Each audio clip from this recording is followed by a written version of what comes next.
TDP senior నేత Vijayawada MP Kesineni Nani సంచలన నిర్ణయం తీసుకున్నారు. త్వరలోనే లోక్సభ సభ్యత్వానికి రాజీనామా చేయడంతో పాటుగా తెలుగుదేశం పార్టీకి కూడా రాజీనామా చేయబోతున్నట్టు సోషల్ మీడియా వేదికగా ఆయన ప్రకటించేశారు. సో త్వరలోనే లోక్సభ సభ్యత్వానికి అండ్ ఆ వెంటనే పార్టీకి కూడా రాజీనామా చేస్తానని కేసినేని ట్వీట్ కూడా చేశారు. నా అవసరం లేదని చంద్రబాబు భావించారు. ఇంకా నేను పార్టీలో కొనసాగడం కరెక్ట్ కాదని తన ట్వీట్లో రాసుకొని వచ్చారు.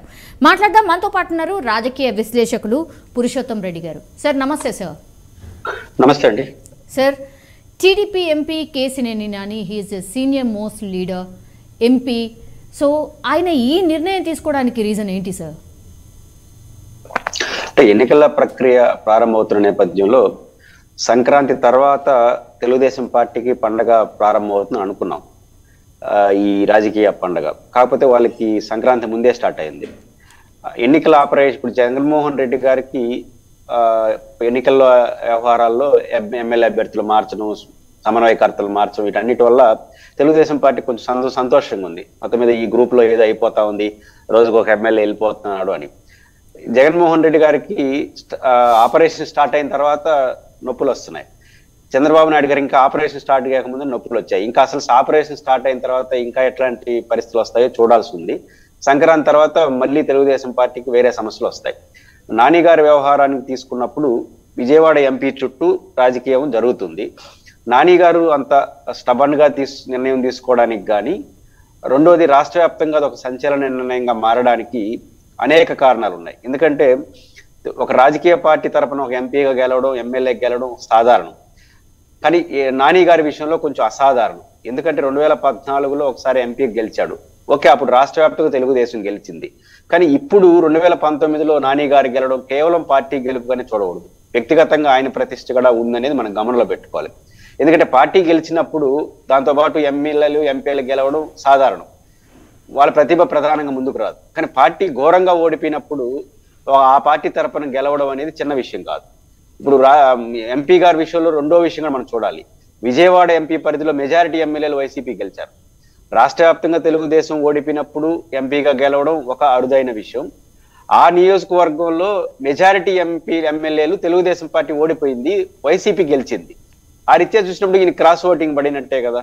కాబట్టి మెజారిటీ ఎమ్మెల్యేలు వైసీపీ గెలిచిన చోట గెలవడం, రాష్ట్ర వ్యాప్తంగా తెలుగుదేశం ఓడిపోయిన సందర్భంలో గెలవడం అనేది ఖచ్చితంగా ఆయనకంటూ ఒక ప్రత్యేక స్థానం ఉంటుంది.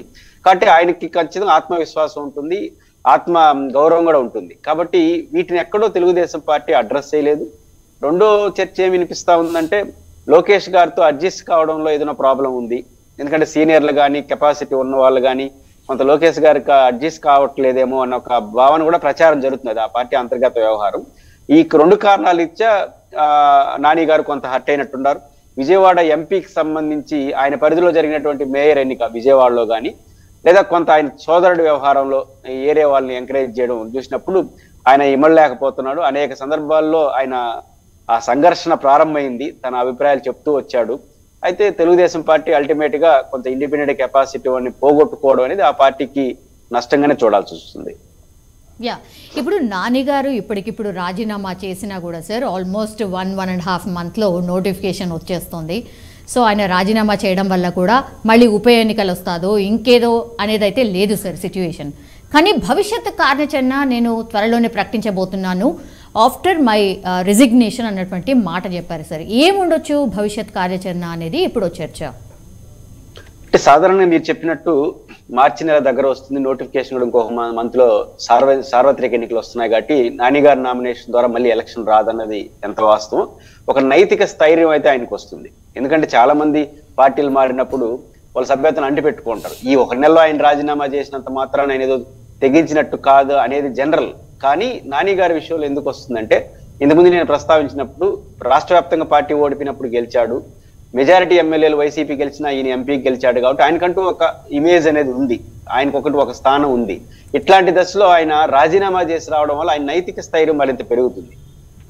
రాజీనామా చేసినా చెప్పిన పార్లమెంట్ లో బడ్జెట్ సమావేశంలో ఒక వారం ఉంటుంది, అయిపోతుంది, అది ఓట్ ఆన్ అకౌంట్ బడ్జెట్.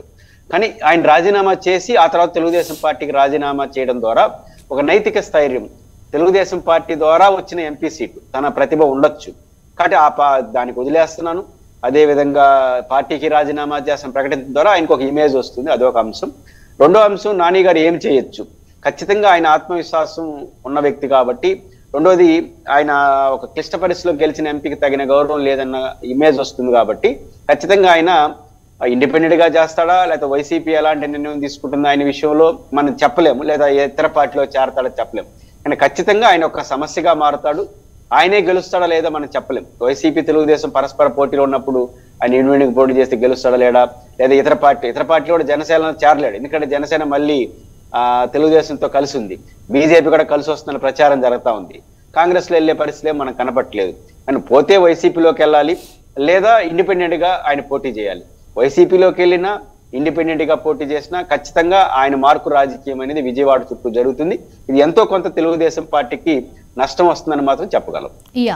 కొంత కొనసాగింపుగా ఇంకా కొన్ని కామెంట్స్ చేశారు సార్. అదేంటంటే, నేను ఎన్ని అవకాశాలు వచ్చినా పార్టీ కోసమే నిలబడ్డాను, కానీ ఎప్పుడూ పార్టీ మారాలని అనుకోలేదు. చంద్రబాబుకి నేను వెన్నుపోటు పొడవలేదు, పొడిచి ఉంటే ఇంకా మంచి పదవిలో ఉండేవాడినేమో అన్నటువంటి మాట చెప్పారు సార్. సార్ దీన్ని ఎట్లా అర్థం చేసుకోవాలి సార్?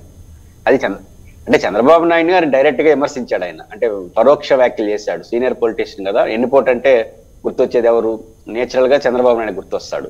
కాబట్టి నేను ఎన్నిపోటు పడవలేదు అంటే అర్థం ఏంటంటే మీలాగా నేను చేయలేదని చెప్పదు. అంటే రాజకీయ విమర్శ కొంచెం దోష్ పెంచుతున్నాడు. నేరుగా మీరు ఎన్నిపోటుదారుడు అన్నారు అనుకోండి, వేరే విమర్శలు దారితీస్తుంది. అలాగని ఇప్పుడు ఎవరిని ఉద్దేశం ఎన్నిపోటు అనే పదం ఎందుకు వచ్చింది? ఇప్పుడు ఆయన ఎన్నిపోటు ఏముంది?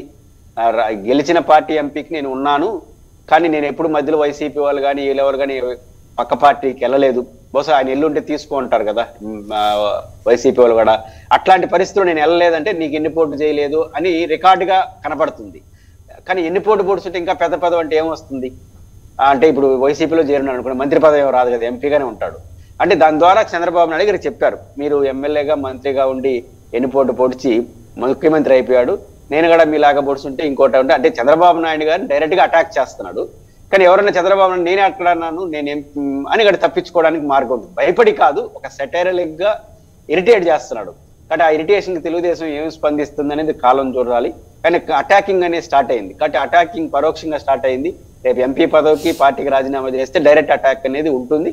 ఇది కొంచెం ఇబ్బందే. విజయవాడ లాంటి చోట, తెలుగుదేశం పార్టీకి అంతో ఇంతో కొంచెం బలం ఉన్న చోట ఇట్లాంటి పరిస్థితి రావడం అనేది ఖచ్చితంగా కొంత తెలుగుదేశం పార్టీకి ఇబ్బంది. ఇది ఖచ్చితంగా చంద్రబాబుని డైరెక్ట్ గా అటాక్ చేస్తారు. కింద జోలికి ఆయన పోవట్లేదు, నా స్థాయి అదని చెప్పదలుచుకున్నాడు.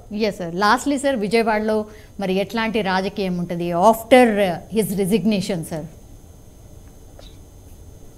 విజయవాడ చుట్టూ మొదట తెలుగుదేశం పార్టీ ఏమనుకునిందంటే అమరావతి రాజధాని, కొంచెం కృష్ణా గుంటూరులో ఆ పార్టీ కొంచెం పట్టున్న ఏరియా కాదనలేము. అట్లాంటి చోట మనకు ఈజీగా ఉంటుంది, టేక్వార్గా ఉంటుంది అనేది తెలుగుదేశం అనుకునింది. కానీ ఇప్పుడు జగన్ గారు వేస్తున్న ఎత్తులు చూసినా, తెలుగుదేశం పార్టీకి ఉన్న సహజమైన అడ్వాంటేజ్లు డిసడ్వాంటేజ్లు చూసినా, ఇప్పుడు నాని గారు బయటికి రావడం చూసినా, తెలుగుదేశం పార్టీకి విజయవాడ చుట్టూ సంక్లిష్టమైన పరిస్థితి ఏర్పడుతుంది. కృష్ణా గుంటూరులో ఇప్పుడు రాయలసీమలో ఎట్లయితే తెలుగుదేశం వైఎస్ఆర్ కాంగ్రెస్ పార్టీకి రెడ్లు ఒక కేంద్రంగా ఉంటారు, అది ఒక సహజం. రాయలసీమ నెల్లూరు ప్రాంతంలో తెలుగుదేశం పార్టీకి కృష్ణా గుంటూరులో కొంచెం పట్టున్న ఏరియా ప్లస్ కమాస్ ఎక్కువ ఉన్న ఏరియా, సహజసిద్ధంగా దాన్ని మనం తప్పు కూడా పట్టలేం. ఆ పార్టీ కూడా దానికి ఓన్ చేసుకుంటుంది కాబట్టి ఎక్కువ మంది ఆ పార్టీ నుంచి సీట్లు ఆశిస్తారు. ఇప్పుడు జగన్ గారు ఏం చేస్తున్నారు? కృష్ణా గుంటూరు గోదావరి జిల్లాల్లో ఆ మటుకొస్తే రాయలసీమలో బీసీలకు ఎక్కువ ప్రయారిటీ ఇస్తున్నాడు. ఖచ్చితంగా బీసీలు ఎక్కడైనా సరే ఒక అసెట్ ఉంటారు. తెలుగుదేశం పార్టీకి వాళ్ళకి బ్యాక్ బోన్. ఇక్కడ సమస్య ఏంటంటే తెలుగుదేశం పార్టీకి లీడర్షిప్ లో కమ్మాస్ ఉంటే బ్యాక్ బోన్ గా బీసీలు ఉంటారు. ఇప్పుడు బీసీలకి టాప్ ప్రయారిటీ జగన్మోహన్ రెడ్డి గారు ఇవ్వడం, కాపులు పోలరైజేషన్ కొంత జరగడం, వీటన్నిటి రీత్యా బీసీలు కొంత జగన్ గారి వైపు షిఫ్ట్ అయితే తెలుగుదేశం బోన్ ఇరిగిపోతుంది. అప్పుడు ఏమవుతుంది? అలాగని బీసీలకి జగన్ లాగా పోటీ పడిస్తామా? మళ్ళీ ఎక్కువ మంది ఆశించేది అక్కడ కమ్మాసు కృష్ణా గుంటూరు జిల్లాలో ఇస్తారు. వాళ్ళకి ఎక్కువ ఈకిపోతే ఇంట్లో సమస్య, ఎక్కువ ఇస్తే బ్యాక్ బోన్ సమస్య. జగన్ గారు రివర్స్ అటాక్ చేస్తున్నాడు డైరెక్ట్ గా. ఇప్పుడు విజయవాడ లాంటి చోట బీసీ ఎంపీని ప్రకటిస్తున్నాడు. రెండో వైపు వీళ్ళకి ప్రాధాన్యత ఏంది? ఈయన ఒక ప్రధానమైన వ్యక్తి నాని గారు. రెండో వైపు దేవినేని ఉమ ఒక పవర్ఫుల్ క్యాండిడేట్ తెలుగుదేశం పార్టీలో. కానీ ఆయన సొంత నియోజకవర్గంలో ఇద్దరు పోటీ పడుతున్నారు నాకు సీటీ అని. ఆయన ఏమో తెలుగుదేశంలో పవర్ఫుల్, ఆయన సొంత నియోజకవర్గంలో ఆయన పార్టీలో ఆయనకి ఇయ్యద్దు నాకు ఇయ్యని ఇద్దరు రెడీ అయిపోయినారు. ఇద్దరు ఒకరికడ కాదు. దీన్ని ఎట్టు ఎదుర్కోవాలి? అంటే దేవినేని ఉమా గారితో ఒక సమస్య, ఈయనతో ఒక సమస్య, ఇంకో పక్క ఆయన ఎంత బలం ఉందో తెలియదు. కానీ ఆయన ఇంకొక ఆయన సవాల్ చేస్తుంటాడు టీవీలోని ఎప్పుడు కూడా. ఆయన బుద్ధ వెంకన్న ఆయన నాకు కానీ ఆ సీట్ ఇకపోతే ప్లాన్ బి ఉందంటున్నాడు. కాబట్టి ఇప్పుడు ఎవరైతే తెలుగుదేశం పార్టీ కీలకంగా ఉన్నారో వాళ్ళందరూ కూడా విజయవాడ కేంద్రంగా ఈ ఇట్లాంటి జరగడం ఖచ్చితంగా తెలుగుదేశం పార్టీ చాలా ఇబ్బందికర పరిస్థితి అయితే ఏర్పడుతుంది.